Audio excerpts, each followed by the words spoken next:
Hein?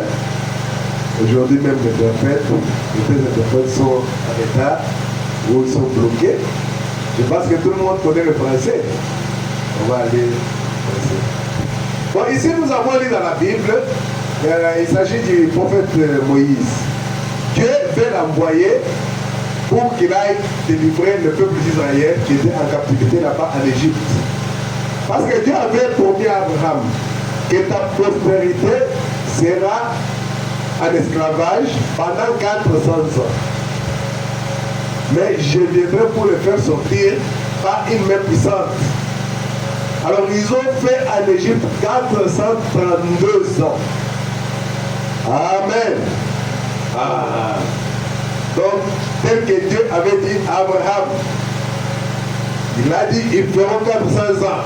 Mais vous allez compter 1, 2, 3, 4, 400. Ah, ils ont déjà sorti. La mathématique de Dieu est autre. Quand il avait dit à notre Noé de construire l'arche, Noé était déjà dans l'arche. La porte n'était pas toujours fermée, la porte était restée ouverte. Et c'est Dieu qui a fermé la porte au 7e jour. Amen. Dieu donne toujours un temps de prolongement. Mais il ne faut pas attendre ce temps-là. Et il se pourrait que tu ne sois pas compté dans ce temps-là. Et que Dieu vraiment une écriture qui n'entrera même pas quand la porte sera encore ouverte. Mais ici, il s'agit de Moïse.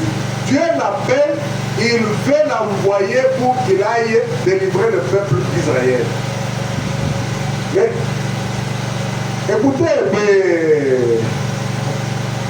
ce que Moïse dit, il dit à Dieu, mais qui suis-je moi pour aller vers Pharaon et pour faire sortir d'Égypte les enfants d'Israël? Qui suis-je? Alors notre petit sujet ici, c'est que dans l'économie de Dieu, il n'y a que toi qui peux faire ce travail-là.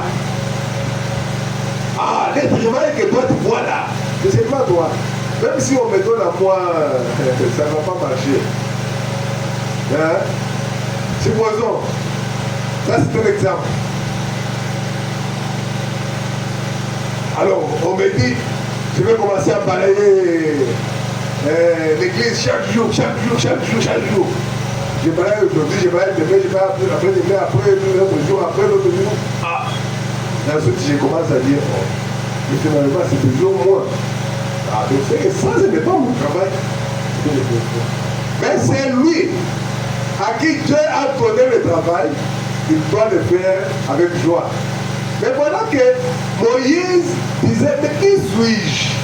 Mais dans l'économie de Dieu, il n'y avait que Moïse qui devait aller à l'Égypte et faire sortir les enfants d'Israël. Dieu ne pouvait pas changer quelqu'un d'autre. Il enlevait Moïse et dire que bon, Moïse, comme il a dit qu'il a les livres pour Kouma, comme ça je vais prendre quelqu'un d'autre, Moïse doit rester là-bas. Non. Quand Dieu a envoyé Jonas pour Ninive, Jonas lui a pris le bateau qui allait vers Tarsis. Il priait loin de la face de l'Éternel.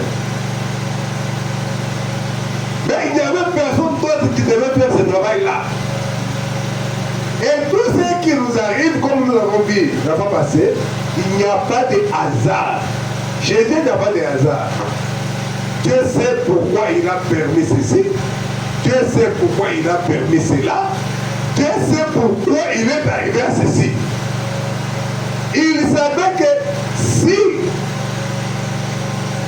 là c'est le prophète qui nous explique, si le prophète Jonas allait directement de Ninive, personne n'allait le croire. Le prophète dit, d'abord il était un juif. Et les Ninivites étaient des païens. Ils étaient des gentils, les gens des nations. Alors, il ne pouvait pas croire dans un prophète juif. Il s'est dit qu'il va me croire là-bas. Et non seulement ça, les juifs ne voyaient les autres personnes, oui, comme on nous appelle des païens, ou bien les gens des nations, ou les idolâtres. Parce que la seule nation que Dieu s'est choisie, c'est Israël. Et les restes de nations, ce sont des gentils. Nous sommes des gentils, nous sommes des païens, nous sommes des gens de nations. Tous ces mots-là, c'est ça, c'est ce qui signifie ceux qui ne sont pas des juifs. Ceux qui ne sont pas Israël.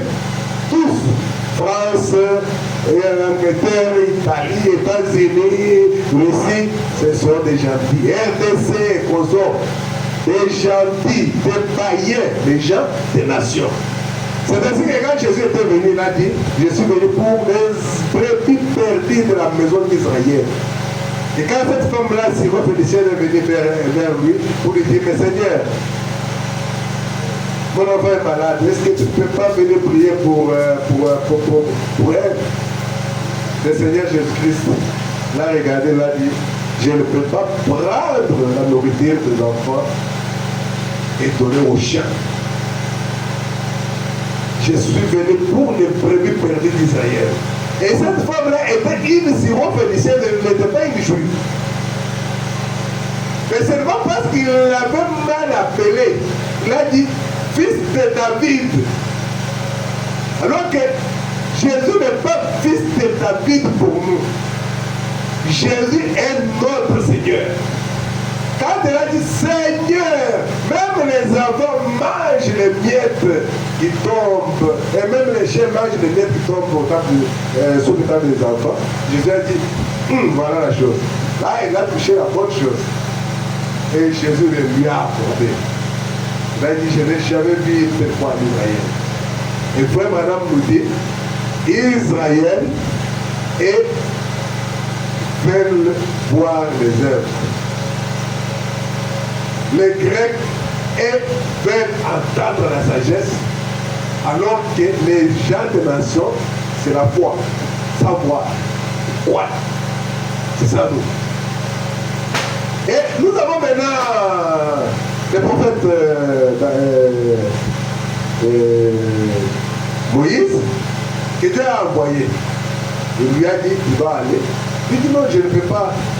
Je ne peux pas. Voilà un peu comment les discussions continuent.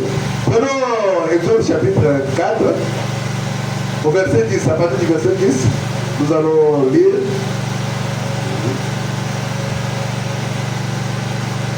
Moïse dit à l'Éternel, le verset 10 de Exode 4, avant nous avons dit Exode 3, maintenant c'est Exode 4. Moïse dit à l'Éternel, ah Seigneur, je ne suis pas un homme qui ait la parole facile. Et ce n'est ni d'hier ni d'avant-hier, ni même de depuis que tu parles à ton serviteur, car j'ai la bouche et la langue embarrassée. Donc ça dit que Moïse donnait toujours des raisons pour ne pas partir. C'est la même chose avec nous. Ne pensez pas que ici il s'agit seulement de Moïse, ou là-bas il s'agissait seulement de Jonas qui fuyait. Non! Même nous, nous donnons toujours les mêmes raisons. Quand David dit, je suis dans la joie quand on mettait alors dans la maison de l'Éternel. Regardez les chaises sont vides.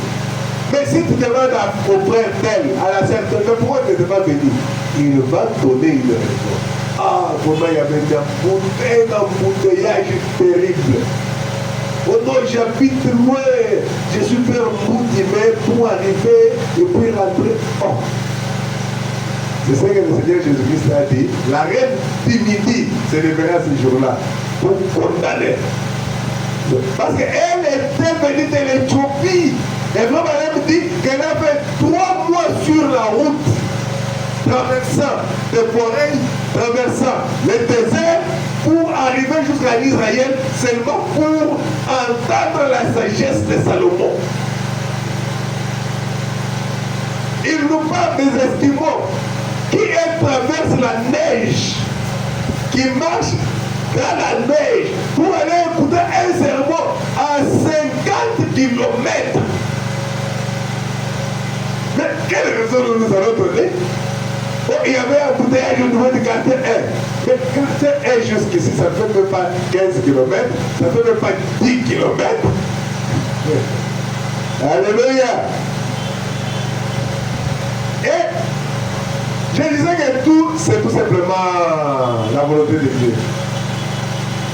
Et quand Dieu a voulu envoyer Jonas a fui. Il a pris le chemin pour Tarsis, pensant qu'il était en train de fuir. Alors que c'était le plan de Dieu. Dieu lui-même faisant son plan, parce qu'il devait aller vers Tarsis, et lui-même devra soulever la tempête sur la mer, et le bateau va commencer à tanguer, et ainsi de suite. Et les gens vont commencer à pleurer, à prier, parce qu'il y avait beaucoup de gens là-bas qui priaient le visage des consorts. Mais comme les prophètes, Jonas savait que le problème c'était lui, il est allé se cacher en bas et il est même allé dormir. Le capitaine du bateau en parcourant, il a trouvé quelqu'un qui dormait là au fond. Il a dit, mais comment? Nous sommes en train de périr quand il dort. On a demandé à chacun de prier son Dieu. Peut-être que son Dieu peut nous écouter et faire baisser la tempête. Oh non, vous savez, le problème c'est moi. Le problème c'est toi. Bon, tu viens d'où? Ton nom c'est qui? Tu vas où? C'est écrit dans la Bible. On a posé toutes ces questions-là.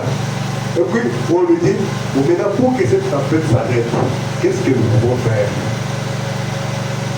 Lui, le prophète Jonas a commis une erreur, mais c'est à lui-même qu'on demande la solution pour que la tempête s'abaisse. Donc, c'est pourquoi il ne faut pas condamner le prophète de Dieu.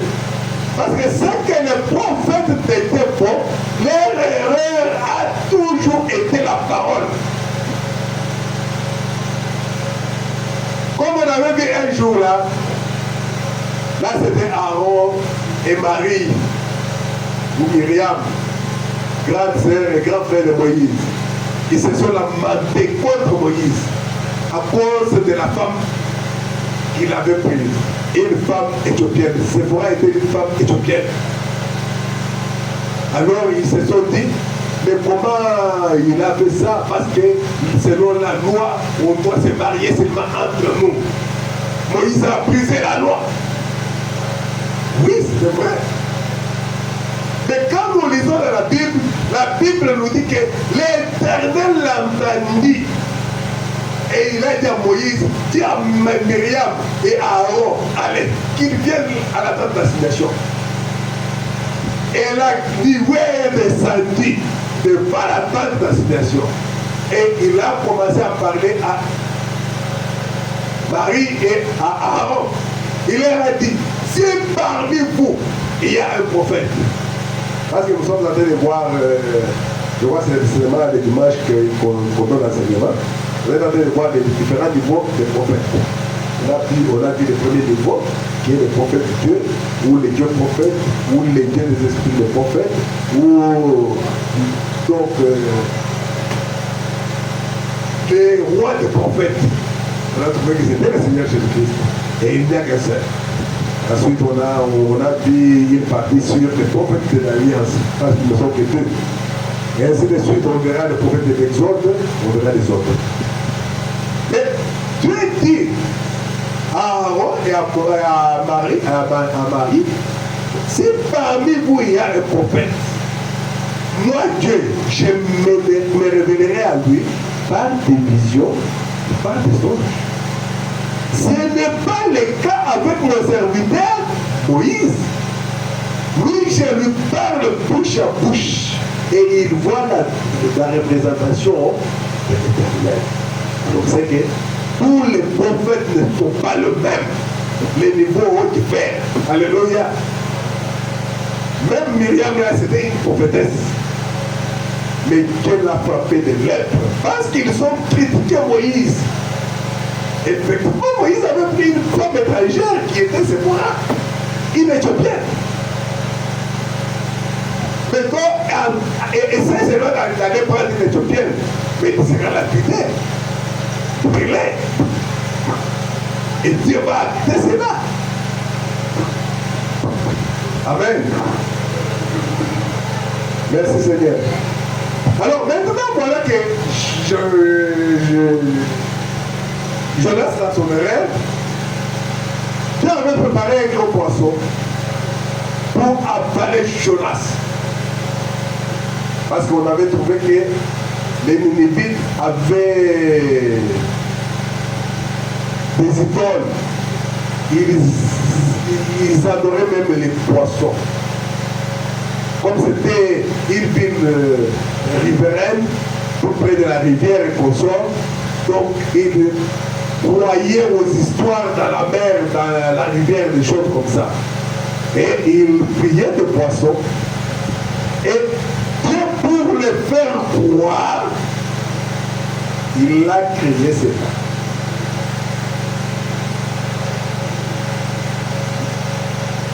Jonas a été avalé par les gros poissons.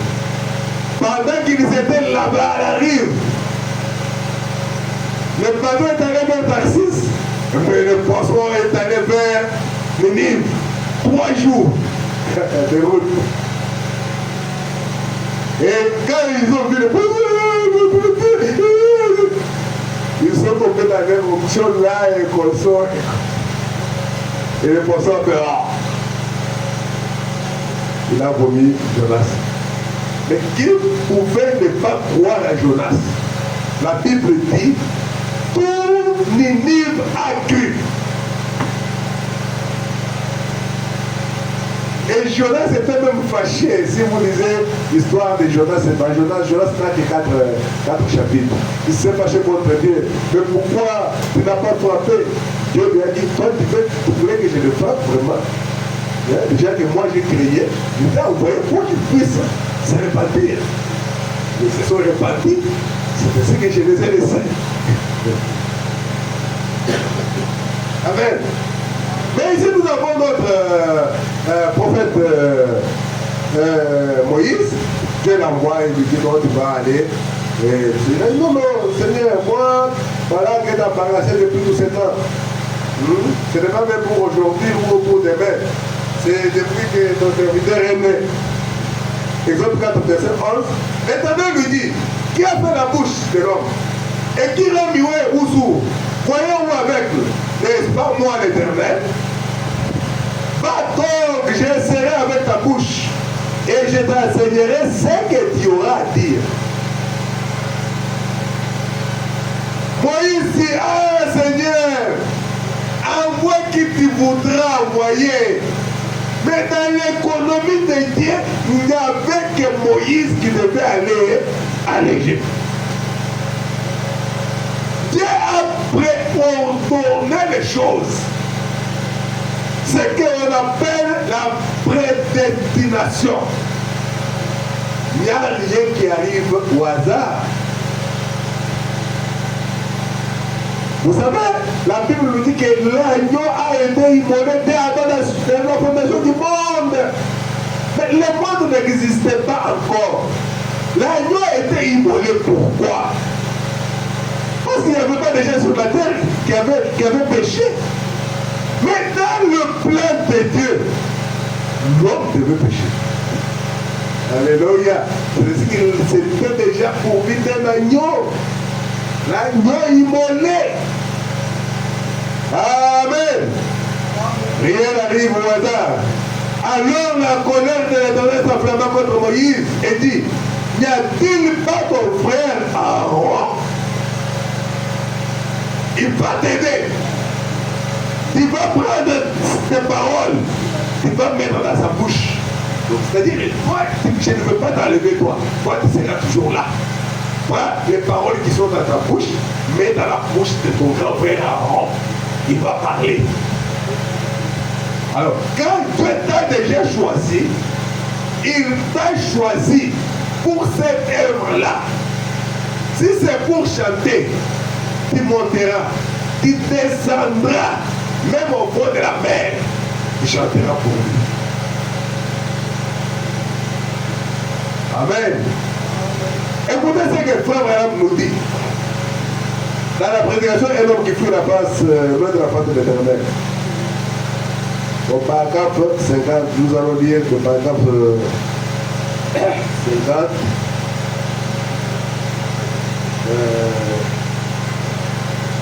Jusqu'à 52. Ici, nous devons nous dire, on ne doit pas fuir nos responsabilités. Amen. Quelque chose que Dieu a mis sur ton cœur, a mis sur mon cœur, il a mis sur son cœur, que chacun ne fuit pas sa responsabilité. Parce que ça va toujours te rattraper d'une manière ou d'une autre. Jonas avait cru fuir, mais il y a eu la tempête, il y a eu des secousses. Est-ce que tu peux penser que Dieu, le Dieu du ciel, il te regarde et dit non, c'est ma fille, non, c'est mon fils, il doit me servir. Mais je vois son père, il n'est pas Élie. Parce que Élie, c'est Élie devant, donc avant même la volonté du monde.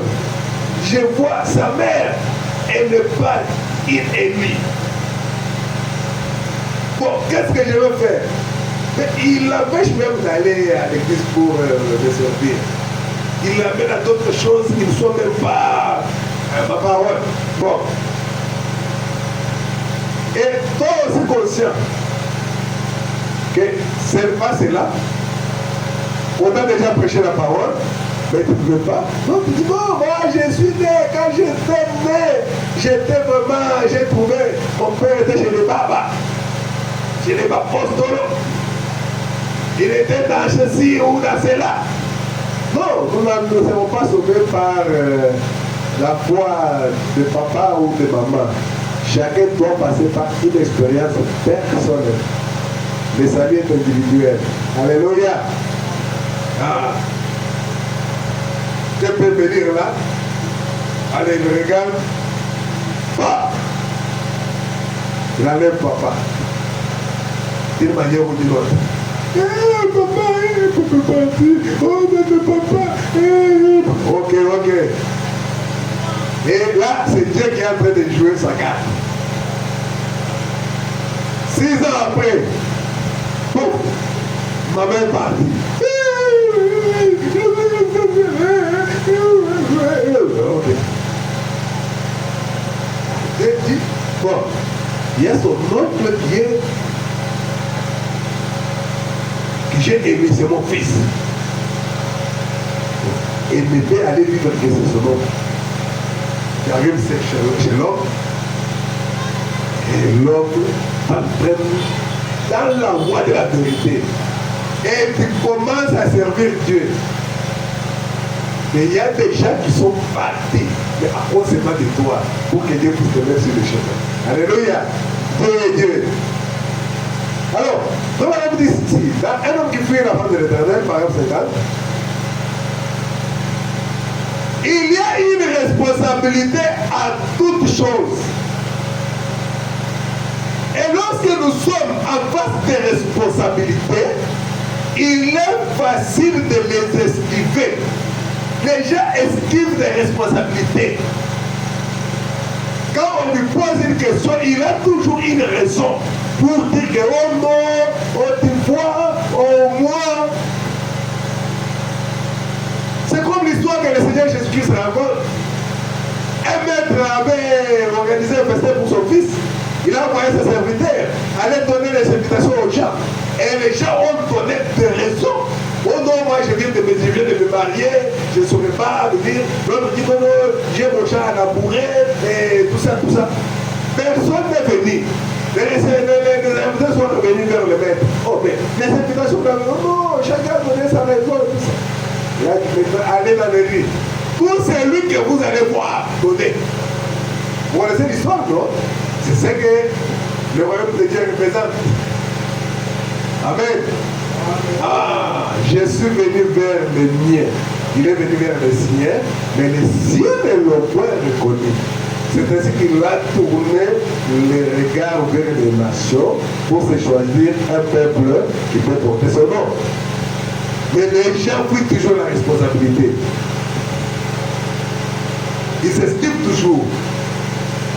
Et nous découvrons que le mariage est une responsabilité à tout point.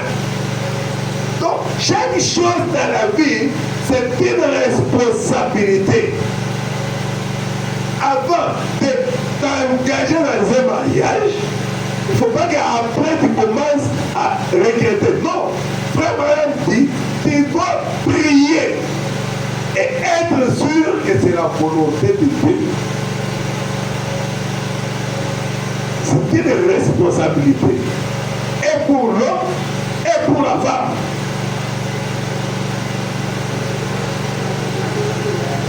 Mais vous avez dit, bien des fois, nous trouvons même, bon, c'est une forte déclaration. C'est une forte déclaration que je vais faire maintenant. Mais c'est la vérité.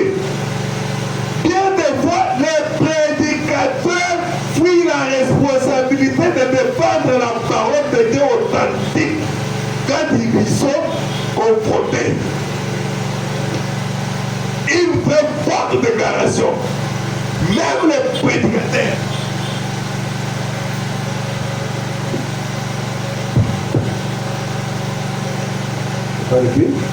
Même les prédicateurs, ils fuient la responsabilité.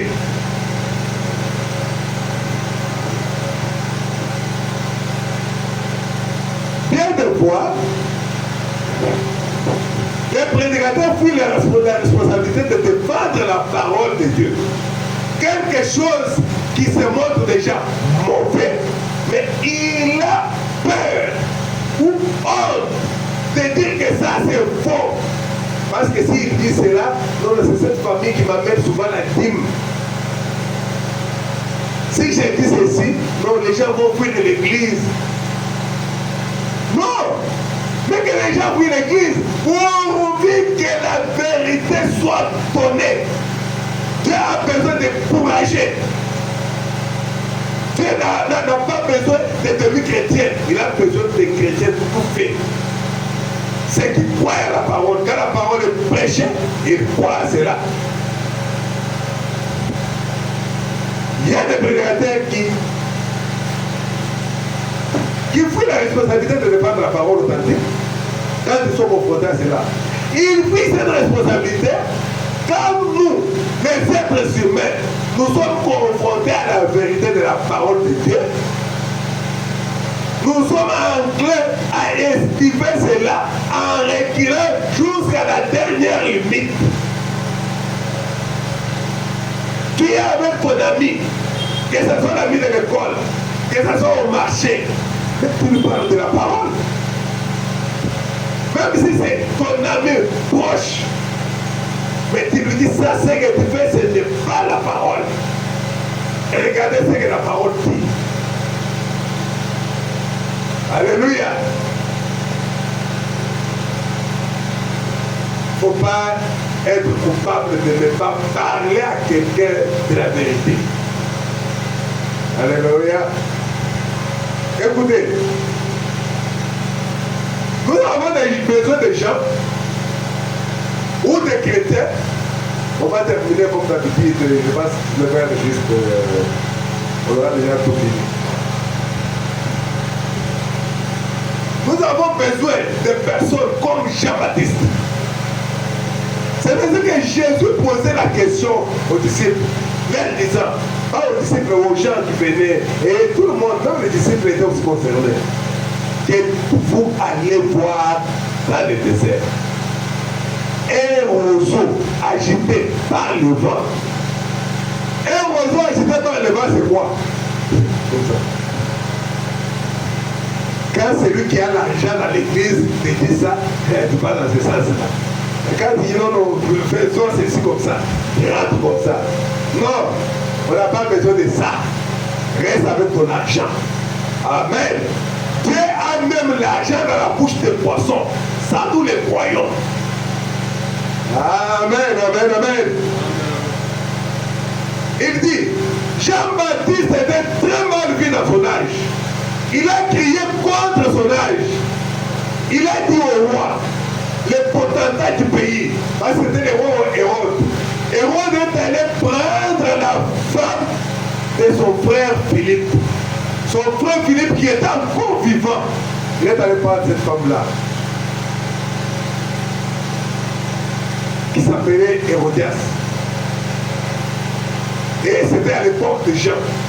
Et lui était roi. Tout le monde devait avoir peur du roi. Mais quand Jean-Baptiste est arrivé, il les a regardés et a dit, toi, Hérode, remets la femme de Philippe. Tu ne dois pas rester avec elle. Vous savez que cela a coupé sa tête, hein? Oui.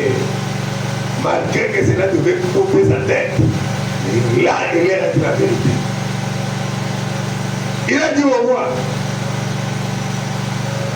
il avait épousé la femme de son frère. Il a dit prêcher sur le mariage et le divorce un matin. Alors il a crié contre ça. Il a dit, il ne t'est pas permis de la voir. On lui a coupé la tête. C'est ce qui lui a coûté. Mais il a crié et il s'est tenu à son poste du devoir. Dans l'économie de Dieu, ce que toi tu ne veux pas faire là, c'est seulement toi qui devais le faire. Il ne faut pas dire que non, ça je trouve que donc quand le pasteur devrait vraiment lui dire. Non. Qui t'a dit que le pasteur va lui dire? Parce que toi tu l'as dit, va le voir. Parle-lui. Il ne faut pas fuir la responsabilité. Il ne faut pas prendre le bateau pour aller vers Tarsis. Fais attention, il y aura une tempête sur la mer. Dieu va préparer un gros poisson qui va t'avaler pour t'amener à Libye. Parce que ta parole, personne d'autre sait que toi tu dois accomplir, personne d'autre ne le fera. Dieu ne cherchera pas quelqu'un d'autre. Oh non, j'ai vu cette fille-là a fui. Bon, je vais chercher quelqu'un d'autre pour aller faire ce travail-là. Non! Dieu va te rattraper toujours.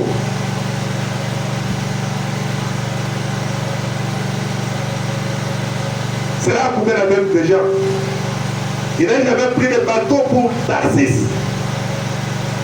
En disant, eh bien, je vais bien être d'accord avec toi, Hérode. C'est bon, puisque tu trouves qu'elle est belle et qu'elle est la femme qui te convient, toi tu es le roi. Et toi tu es Hérode et Hérodias. Donc le nom là, en principe. Oh, mais ça c'est une bonne idée. Hein? La bonne idée, ce n'est pas la parole de Dieu. Oh, tu ne vois même pas que les deux là se ressemblent. Hein? Hérode, Hérodias. Mais comment Philippe doit chercher Philippine? Non, c'est pas ça. C'est pas ça. Ah, Jean a fait son travail. Et cela lui a coûté la vie. Mais remarquez, Jean n'était pas de ce genre-là.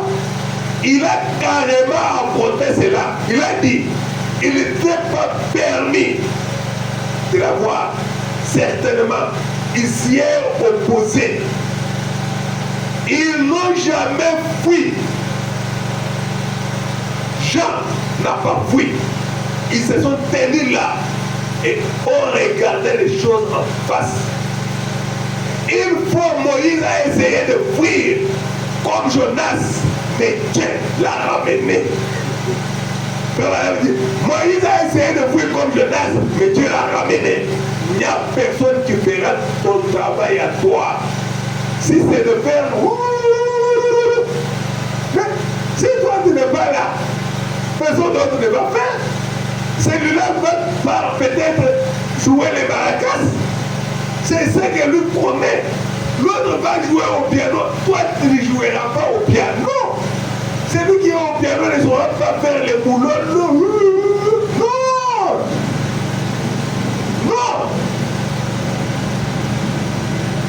Tu as une voix angélique qui fait que quand ta voix est dans la âme, donc ça donne une mélodie qui amène même les gens dans les sphères supérieures.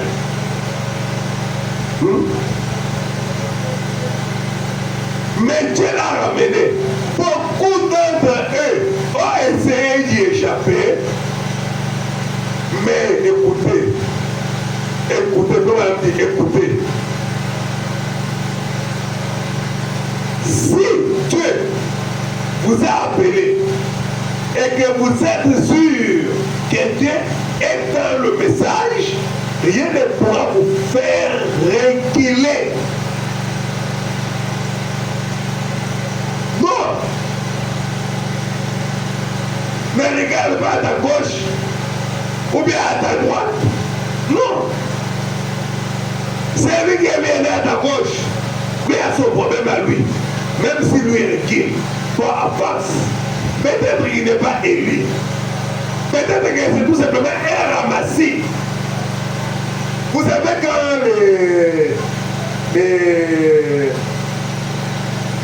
les pêcheurs vont pour la pêche, dès qu'il arrive là-bas, qu'est-ce qu'il fait?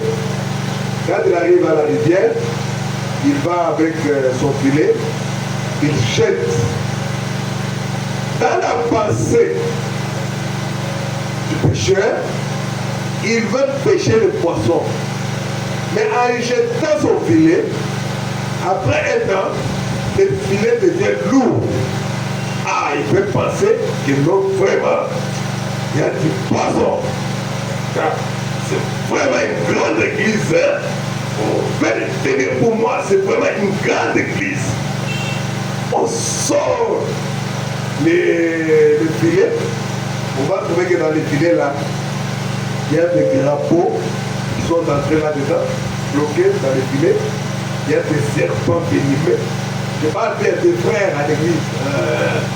Oh non, c'est beaucoup. Oh non, c'est beaucoup, c'est très bien. D'ailleurs, nous voulons ça. Nous voulons que tout le monde croie au Seigneur. C'est ça. Mais nous parlons de la parole. Parce que le Seigneur dit, la nature elle-même ne vous enseigne pas. Quand le filet est jeté, alors quand on sort ça, ça pèse lourd. On dit, ah, c'est vraiment. Mais il y a des serpents là-bas. Il y a des troncs d'arbres. Un frère, trop d'arbres. Il n'a rien à faire à l'église. Un autre frère, un serpent. Lui, c'est seulement piquer celui-ci, piquer celui-là. Chaque fois, on parle toujours de son problème à lui. Oh non, alors il peut arranger ces problèmes-là. Oh, il a encore fait ceci. Un serpent qui est dans le filet. Il y a aussi des matites, hein, des herbes qui sont aussi en train de défiler. Et on y trouvera aussi quelques poissons. Ce n'est pas parce qu'on a lancé le filet dans l'eau, le filet ne va attraper que le poisson. Non. Si on te dit, oh voilà, tu sais, votre frère là, d'ailleurs, vous dites que vous priez, d'ailleurs, votre frère est voilà ce qu'il a fait. On dit, ah bon? Ah, peut-être c'était un morceau d'arbre. Comment un morceau d'arbre? C'est votre frère? Il dit, non, assis-toi, je vais t'expliquer ce qui se passe. Tu m'expliques comment, assis-toi. Parce que le Seigneur dit, la nature doit nous enseigner. Bon, dis-moi, c'est comment? On est ici, tout votre sœur là aussi. C'est ce qu'il avait fait, non? Vous dites, vous priez. Votre sœur, c'est ce qu'il avait fait, non? Attends, je t'explique. Tu vois la parole de Dieu? C'est un filet qu'on lance dans l'eau. Quand on lance ce filet-là dans l'eau, il y a plusieurs sortes d'histoires. Il y a des crabes qui sont là. Il y a des poissons. Il y a des troncs d'arbres qui descendent là. Il y a beaucoup d'histoires. Il y a des serpents. Et toutes ces histoires-là se bloquent dans les filets. Alors quand on sort, c'est ça l'église. Donc c'est un frère serpent que toi tu es. Et puis tu me dis, il y a beaucoup d'appelés. N'est-ce pas ça? Le Seigneur Jésus n'a pas dit ça. Il y a beaucoup d'appelés, mais il n'y a que peu d'élus. Ok. Beaucoup d'appelés. Ça veut dire que beaucoup de gens que tu vois là-haut, ils sont des appelés. Mais, pas seulement, ils sont des poissons. Alléluia. Il ne faut pas reculer. Écoutez, on termine avec cette brochure. Et puis, on va prier. Nous allons lire dans la voie d'ici, paragraphe 13 jusqu'à 15, et puis on termine. Écoutez ce que Frère Branham nous dit. Nous voulons considérer ceci maintenant. N'oubliez pas que nous parlons dans l'économie de Dieu. Il n'y a que toi seul qui peux faire ce travail. Le travail de Moïse, toi tu ne peux pas le faire. Le travail de Frère Branham, tu ne le feras jamais. Ce qu'a fait le pasteur Barouti, Patrick Dieu, même s'il gêne 1000 fois, il ne va pas faire ça. Ce que le pasteur Dick fait, même si tu vas à Mangengengue, tu fais 40 jours et 40 nuits, tu ne feras jamais ce que le pasteur Dieu a fait. Chacun a sa particularité. Même dans la prédication, vous n'allez pas comparer et commencer à dire que non, celui-ci n'est pas celui-là, l'autre est de... Non, ce n'est pas la même chose. Les 5 ministères sont comme les 5 doigts. Et chaque doigt a sa particularité. Quand il y a mal à l'oreille, ou bien l'oreille chaville, tu ne vas pas prendre les pouces pour commencer à faire ça. Même celui qui te va faire ça, il va dire, mais il y a un problème avec toi ou comment? Parce qu'il y a un doigt qu'on appelle l'auriculaire. Il est plus petit que les gros doigts. Mais les gros doigts ne peuvent pas faire ce travail-là. C'est le petit doigt qui le fait. Et tu sens très bien. Tu commences à faire parce que tu sens bien. Vous voulez vous marier, allez, portez des alliances. Toi tu donnes les textes. Oh, on va te dire, mais c'est pas ça. Qu'est-ce que tu...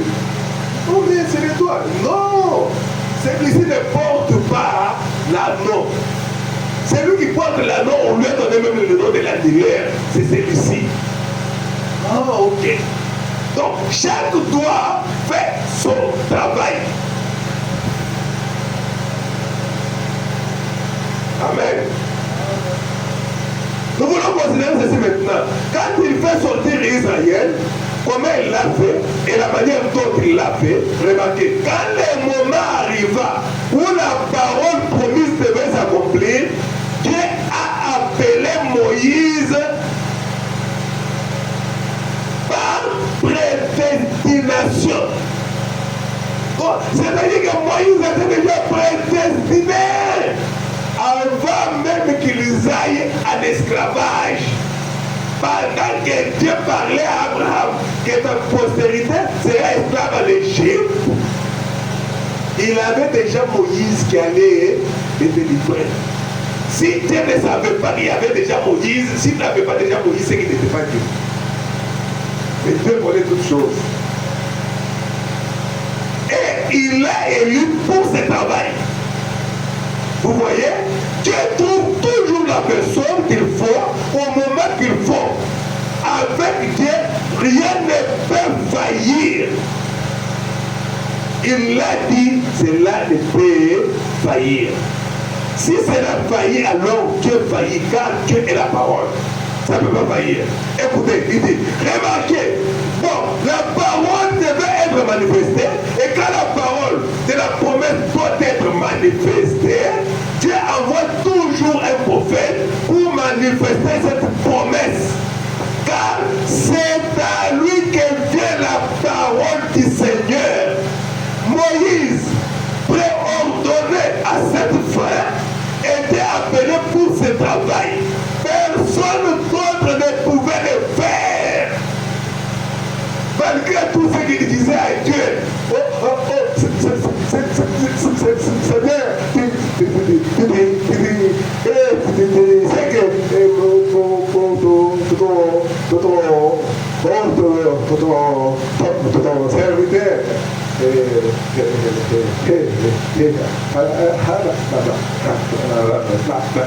cela ne comptait pas pour Dieu.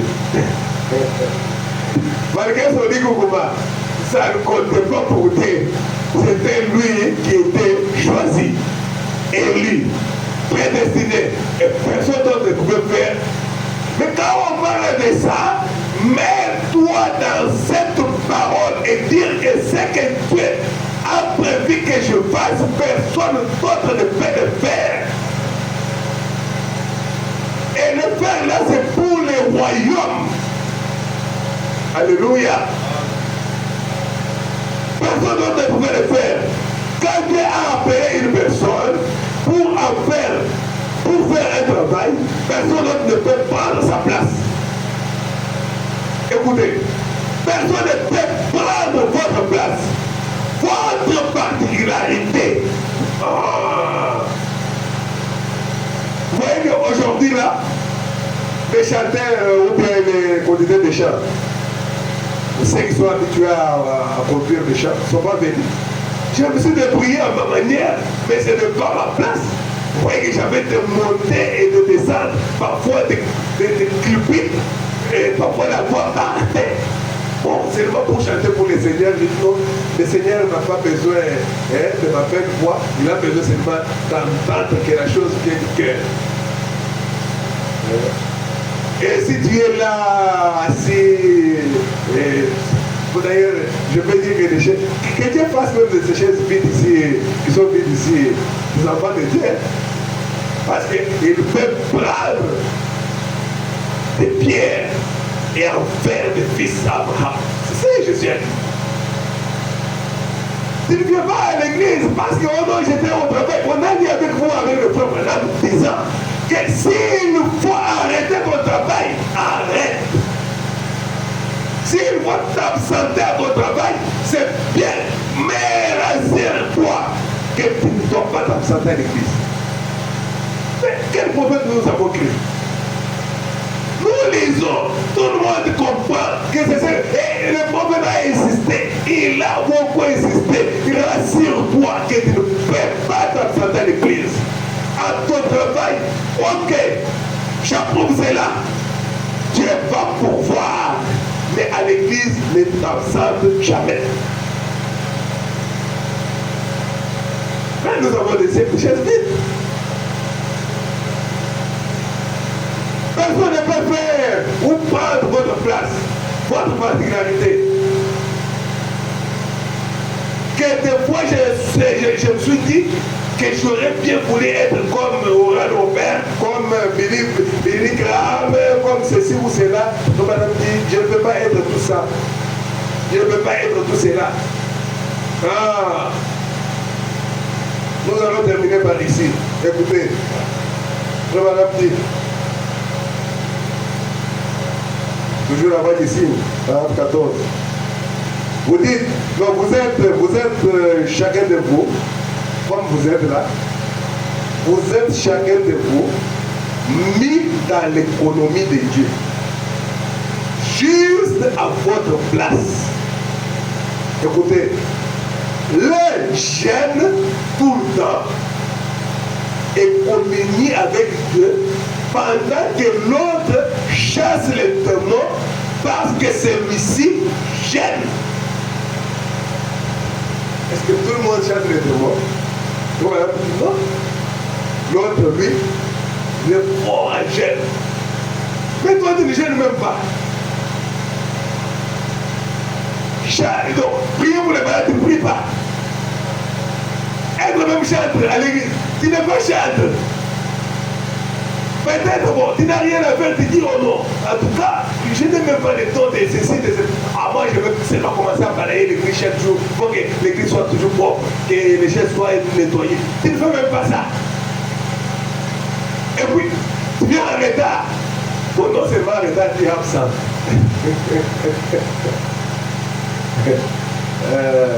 Vous êtes chacun de vous mis dans l'économie de Dieu.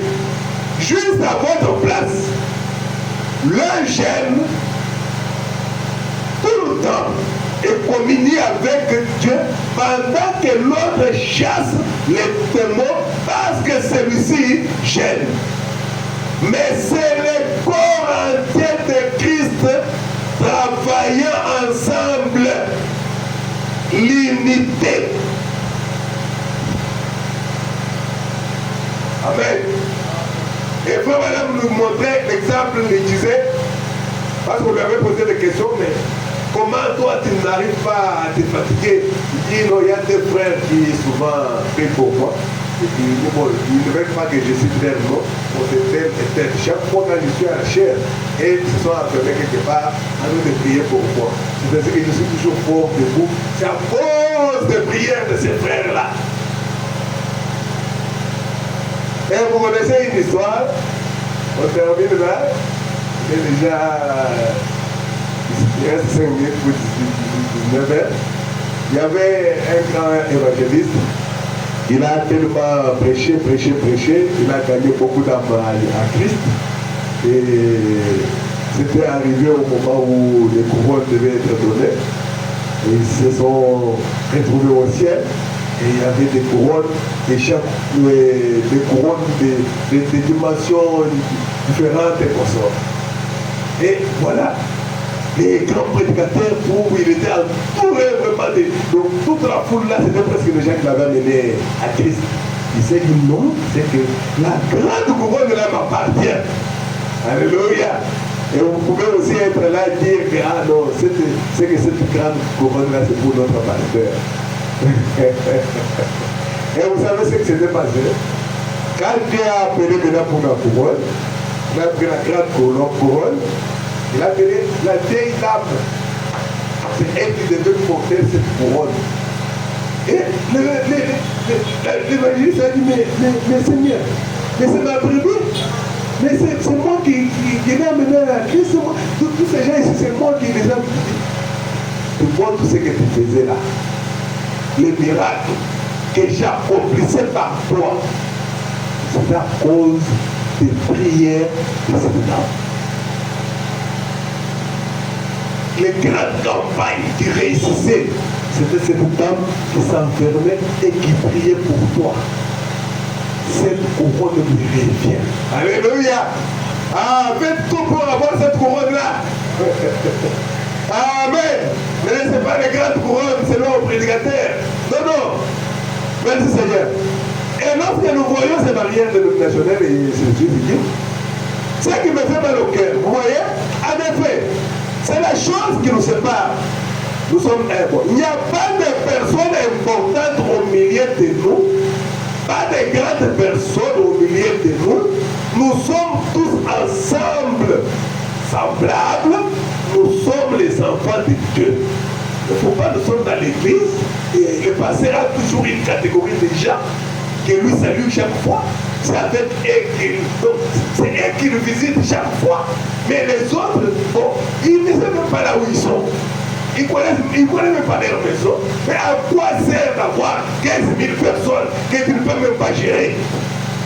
Parce que Dieu va te demander quoi? Nous devons avoir beaucoup, c'est vrai. Mais, et soigner tout le monde de la même manière. Et le pasteur ne sait même pas que tel marque les transports. Et les gars qui sont là, quel est le travail qu'ils font? Et vous verrez quelqu'un qui quitte Maloupou. Il vient à pied. Il arrive jusqu'à Limité. Il quitte peut-être vers 4 heures. De façon qu'à 9 heures, il est déjà à Limité. Et quand l'équipe se termine, je ne sais pas si à quelle heure, si à 12 heures, si à 15 heures, je ne sais pas, si c'est à 18 heures. Bon, ça dépend. Il va encore les pieds pour arriver à la maison même 3 heures. Un frère. Alors il y a des paniers et des paniers et des paniers et des paniers d'argent. On compte même pendant une semaine, on ne se termine toujours pas. Mais il y a des frères qui font le bien. Mais quelle est l'église apostolique à laquelle le prophète nous a ramenés? Parce qu'ils avaient tout en commun. Être pasteur, c'est savoir tel fait ceci, tel a tel problème, celui-ci est comme ceci. Et même pour être pasteur, pour porter voile, c'est un problème.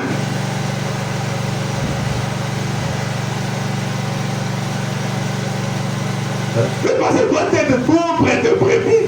Il doit avoir l'organe de brebis. C'est ça le programme dit. Amen. Mais seulement, nous sommes des enfants de Dieu et chacun de nous ne prie pas ses responsabilités. tu es dans l'économie de Dieu pour accomplir quelque chose. Peut-être prier pour l'église. Peut-être chanter. Le piano est là. Le pianiste n'est pas venu. Si on avait 3 pianistes, 4 pianistes, ou quelqu'un parmi nous se disait non, je dois vraiment faire tout. Le piano est là chaque jour, le piano est là. Il est semi-professionnel.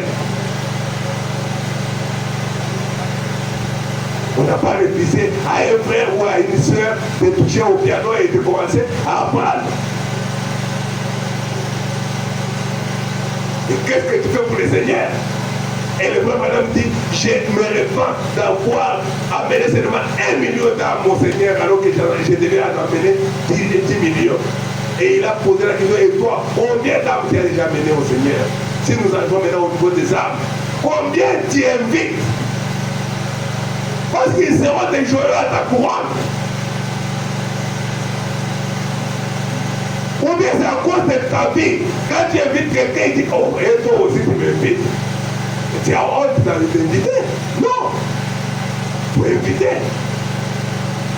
Il faut parler au delà de la parole. Et le prophète dit, si tu n'as pas encore à gagner une âme au Seigneur, c'est que tu es stérile. Tu es coupable. Et il dit, c'est le terme disant, inutile dans les royaumes. Nous ne devons pas fuir nos responsabilités, nous devons plutôt les accomplir. N'allons pas vers Tarsis, allons vers Ninive. Ne faisons pas comme Moïse, oh non, voilà, oh ma bouche est, je dis, non, non. Ce que Dieu a déjà établi, c'est ce qu'il a établi. Et celui qui doit le faire, c'est toi. C'est moi, c'est lui. Que chacun fasse son travail. Que le Seigneur vous bénisse. Je ne sais pas si je vous ai prié beaucoup de temps. Il est 19h juste. Nous allons chanter quelque chose. Et ensuite, chacun de nous va prier le Seigneur pour quelques mots. Et puis, on partira. C'était un jour de prière. Et on ne peut pas rester aussi longtemps parce que dans le quartier, il n'y a pas de droit de balade. Je crois en Dieu. Mettez-vous debout. Je crois en Dieu.